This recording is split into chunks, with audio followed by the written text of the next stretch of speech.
Chapter 4 Caterham 7 Road Sport SV.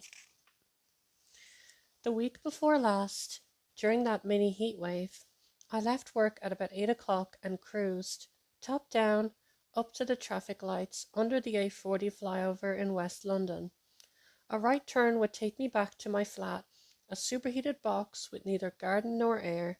Then I'd be forced to lie awake all night long, stuck fast to the sheets, listening to policemen tearing up and down Westbourne Grove while testing their sirens. A left turn, however, would take me to the tranquillity of the Cotswolds and my family.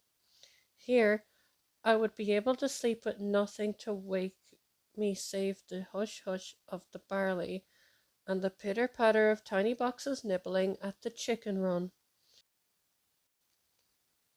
And that's why I went left.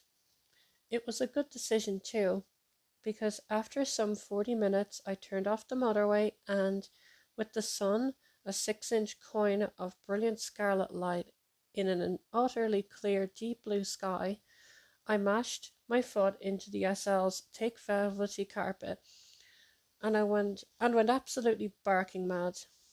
I braked hard into each corner, nudging the gear lever once, twice, and sometimes 3 times to keep the revs right up, until I hit the apex of the corner and buried the throttle once more.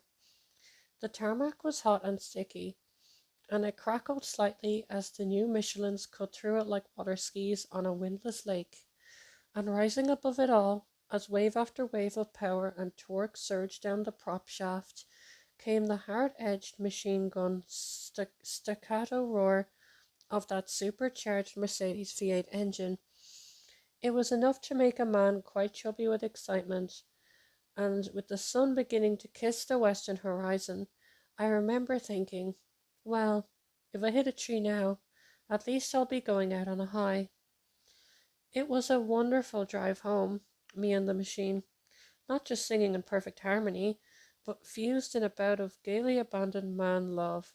This was the raw, undiluted pleasure of driving almost for driving's sake. Except, of course, that's rubbish, because it wasn't raw or undiluted at all. The Mercedes puts up a firewall compromising about of 1,000,000 gigabytes of silicon between the driver and the business end of things. It's got a braking assistance system and a computer-controlled air suspension, along with traction control, power steering, and a fly-by-wire throttle. I was driving a facsimile of a car rather than the real thing. It moaned and groaned and twitched and flinched just like the true item, but in my heart of hearts I knew that I was making love to little more than a hologram. All modern cars isolate you from the road. They cocoon you in a safe, quiet world of velour and Radio 2 and air conditioning. The wind that ruffles your hair in a modern convertible isn't wind at all. Rather, a gentle breeze that has been massaged by an aerodynamics engineer somewhere in Frankfurt, and the nice, ruddy little rasp from your exhaust at 5,000 RPM was in fact put there by someone in an anechoic chamber in Stuttgart. So, when you're in a car, you're really in the Matrix. In the past, I've never been able to get out to smell real air and hear real engine noises. I was never able to do the Keanu Reeves thing because at 6 feet and 5 inches, I've always been much too tall to fit into a Caterham 7. Now, though there's a longer, wider version for the chap with the fuller, longer figure, and last weekend I gave it a whirl. Bloody hellfire and Holy Mother of Christ. Apart from being bigger, it was a whole lot more powerful to the boot. In fact, it offers up 442 brake horsepower per ton, and nothing else on the road gets even close to doing that. A Ferrari 575, for instance, produces a figure of only 298 brake horsepower per ton, while the Lamborghini Murcielago manages 319 brake horsepower per ton. At first, you'll wonder where the power has gone, but that's because you'll be changing up when the noise and the vibrations become intolerable. But don't, in fact. You change up when blood is spurting out of your ears and your right foot has been shaken clean off your ankle. Then you discover where the power is, hiding its massive bulk in the uppermost reaches of the rev band.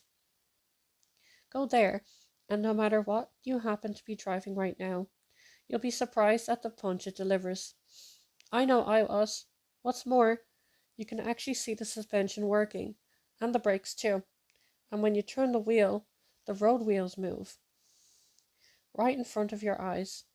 You can place this car bang on target every time, not just near the white line, as you would in a painfully slow Lambo or pedestrian Ferrari, but bang on that line. I've always assumed that a car like this would feel like an extension of your hands and feet, but it's the other way around. I feel like it's part of an organic component, but a component nevertheless. You use a normal car to take you elsewhere, and it tries to make that journey as pleasant as possible. But you should never use a Caterham as a means of transport, because this is driving for the buzz of it, and as a result, you're not a passenger. You are there to do a job, which means you are no more and no less important than one of the pistons or the windscreen wipers. This is the real deal. Everything that happens because it happens, not because some German in a white coat thinks it should happen.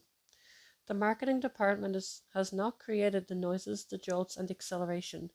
They're there because this is a light, powerful sports car, and these are the characteristics you must expect of such a thing. I didn't like it partly because I still don't fit properly. The steering wheel sits on my thighs, which means I simply could not apply any opposite lock in an emergency. Also, while Caterham will build a car for you, it's designed to be a kit that you build yourself. That's why it bypasses regulations on noise, safety, and emissions. Great. But I never fully trust anything I'd build myself. I'd always assume that a wheel was about to fall off.